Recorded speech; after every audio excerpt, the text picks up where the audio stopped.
திரு சத்யன் ராமசாமி நம்மோடு இணைந்திருக்கிறார். சத்யன் ராமசாமி, இப்போ தனுஷ் மேலே கட்டமைக்கப்படக்கூடிய அந்த பிம்பம் அப்படின்றது சமூக வலைத்தளங்களில் முன்பு வேற மாதிரி இருந்தது.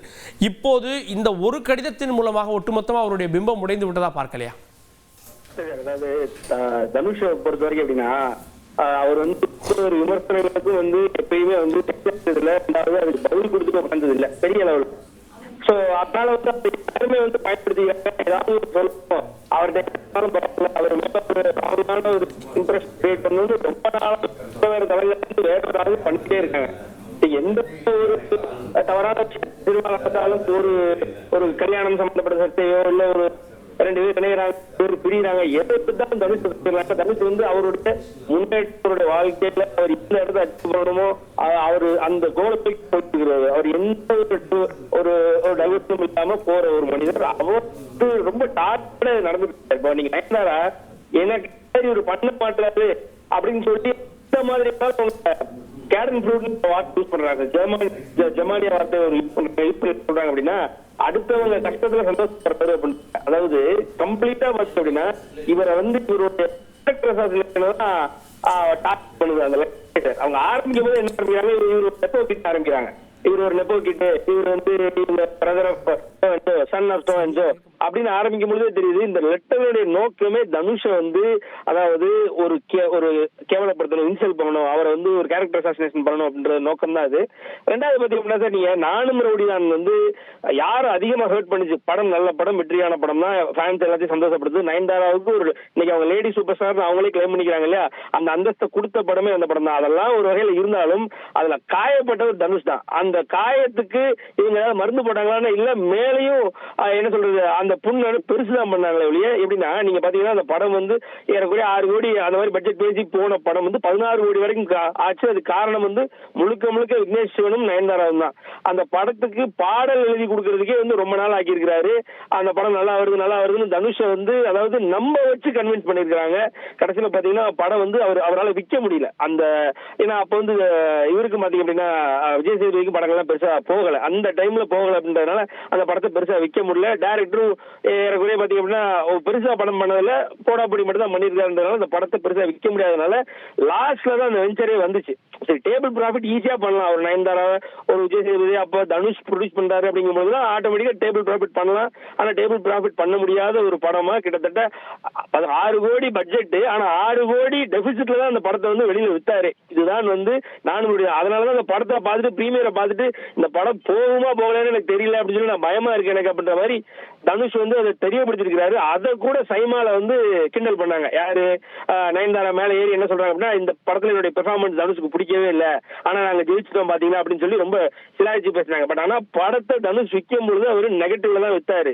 டிஸ்ட்ரிபியூட்டர்ஸ் நல்லா சம்பாதிச்சாங்க. சோ இந்த படத்துல அதுக்கப்புறம் பாத்தீங்க அப்படின்னா இந்த மாதிரி ஹெல்ப் பண்ண தனுஷை அவங்க எந்த இடத்துலயுமே முன்னிலைப்படுத்தல, அவங்கள பத்தி அதை பத்தி பேசல. ஏதோ இவங்களுடைய வாழ்க்கை இவங்களே செதுக்குன மாதிரி எழுதுறது பேசுறது வைக்கிறதா இருந்தது. விக்னேஷ் சிவன் அவருடைய உழைப்புனாலதான் அவர் வந்ததாகவும் இவருடைய உழைப்புனாலதான் வந்ததாகவும் நான் விக்னேஷ் சிவன் அந்த படம் நடக்கும் பொழுதும் சரி, அந்த படத்துக்கு அப்புறமா அந்த படத்தை பத்தி பேசும்பொழுதும் சரி, தனுஷ் நமக்கு ஒரு வாழ்க்கை கொடுத்தாருன்னு அங்கங்க முன்னால பதிவு பண்ணிருக்காரு. ஆனா இப்ப அதை பதிவு பண்ணல. சோ இது முழுக்க முழுக்க தனுஷை பயன்படுத்தி தான் இவங்களோட காதலும் அங்கதான் உருவாச்சு, இவங்களோட கல்யாணம் இன்னைக்கு எல்லாமே அதுதான் அதுக்கு ஒரு மைய புள்ளியா இருந்திருக்கு. அப்ப அந்த இதை முன்னிலைப்படுத்தாம இன்னைக்கு இவங்க பாட்டுக்கு நீ நெப்போ கிட்டு நீ இது உனக்கு அது தெரியல இது தெரியல, நீ அடுத்தவனுடைய சந்தோஷத்துல நீ குளிர் வைக்கிறன்றதெல்லாம் முழுக்க முழுக்க ஒரு வெண்டிங் அவுட் சீஸ். அவங்களுடைய கோவத்தை வெண்ட் அவுட் பண்ணிருக்காங்க. இப்ப நான் என்ன கேட்கிறேன், நியாயமா நீங்க பாத்தீங்கன்னா சார், அதாவது நெட்ஃபிளிக்ஸ் இப்ப நீங்க ஒரு நல்ல காரியத்துக்கு அப்படின்னு இப்ப இதே ஒரு 1000-2000 குழந்தைகளுக்கு நான் இந்த டாக்குமெண்ட்ரி மூலமா வர வருமானத்தை நான் கொடுக்குறேன் அப்படி இல்லைன்னா இந்த நெட்ஃபிளிக்ஸ் 50 கோடி 55 கோடிக்கு பிச் பண்ணிருக்காங்க சார். நெட்ஃபிளிக்ஸ் 45 கோடிக்கு ஓகேன்னு சொல்லி வாங்குறான். 45 கோடிக்கு நீங்க விற்க போறவங்களுக்கு ஒரு ப்ரொடியூசர் சும்மா கொடுத்தா எப்படி கொடுப்பான்? நீங்க நியாயமா பேசுவோம், இதை விட்டுருவோம். உங்களுக்கு கோவம் வச்சது எல்லாம் ரைட்டு, உங்களுக்கு தனுஷ் குடுக்கல வைக்கலாம் இருக்கட்டும், எதுக்கு அவர் சும்மா கொடுக்கணும்? அவர் ஏற்கனவே நட்சத்திர படத்தை கொடுத்துருக்காரு.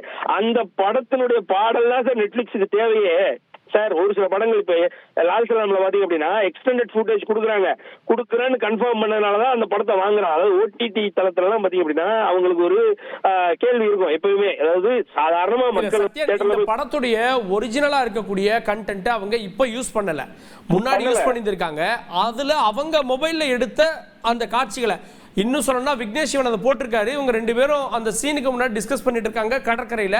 அவங்க மொபைலில் எடுக்கப்பட்ட காட்சி. மேபி அந்த படத்துடைய சூழல்ன்றதால அந்த 3 வினாடி காட்சிக்கு 10 கோடி கேட்கறது தனுஷுடைய மனநிலையை பொதுவெளியில எப்படி காட்டும்? சார் தனுஷ் வந்து காயப்பட்டவர் சார். இதுல அவருக்கு கோபம், அவருடைய கோபம் தான் இதுல நீங்க சிம்பிளா பாக்கணும் சார். அந்த 3 நொடிகளுக்கும் செலவு பண்ண தனுஷ் தானே. அது இவங்க யார் அந்த தனுஷ் தானே சார். அதை வந்து இவங்க 2வது இவங்க ஒரு ப்ராப்பரா பெர்மிஷன் அப்படின்றது வந்து தனுஷ் நம்பிக்கிறது. அதாவது நான் சிம்பிளா சொல்றாங்க, தனுஷ் வந்து இப்ப ஃபார்முலா போகல, தனுஷ் மேனேஜரை பயன்படுத்துறாங்க. தனுஷனுடைய மேனேஜர் ஏற்கனவே நீங்க ஒரு டைரக்டர் தனுஷுடைய ப்ரொடக்ஷன் கம்பெனில நீங்க ப்ரொடியூஸ் பண்ண போறீங்கன்னா தனுஷோட மேனேஜர் உங்க கொஞ்சம் க்ளோஸ் ஆகாரு. நீங்க அவங்க ஃப்ரெண்ட்ஸ் ஆவீங்க அப்படின்ற ஒரு காரணத்தை விக்னேஷ் பயன்படுத்தி தனுஷ்கிட்ட ஃபார்முலா போகாம ஸ்ரேயாஸ் சொல்லி அவர் மேனேஜ் வச்சு அப்படிங்கிற ட்ரை பண்ணிருக்காங்க. அப்ப தனுஷ்க்கு இதெல்லாம் வந்து சுருக்கம் இருக்குமா இருக்காதா சார்? நியாயமா நீங்க வந்து பயன்படுத்துறீங்க. அந்த தகவல் என்ன? அதாவது இவங்க அந்த காட்சிகளை பயன்படுத்திக்கிட்டு தனுஷுடைய மேனேஜர், அதாவது தனுஷுடைய அலுவலகத்தில் வேலை பார்க்கக்கூடிய மேனேஜரை இவங்க வந்து ஃபோன் பண்ணி நீங்க வந்து ஒரு என்ஓசி அவரா பர்சனலா இல்லாம தனுஷுக்கு தெரியாம ஒன்று அனுப்ப சொன்னதா ஒரு தகவல் வருது. அது உண்மையா? அது எந்த மாதிரி? உண்மைதான் சார். அதுதானே பிரச்சனையே. அதாவது அபிஷியலா தனுஷ்ட போகல. ஏன்னா அவங்க என்ன நினைச்சிட்டாங்கன்னா தனுஷுக்கு மேல போனதா நினைச்சிட்டாங்க சார்.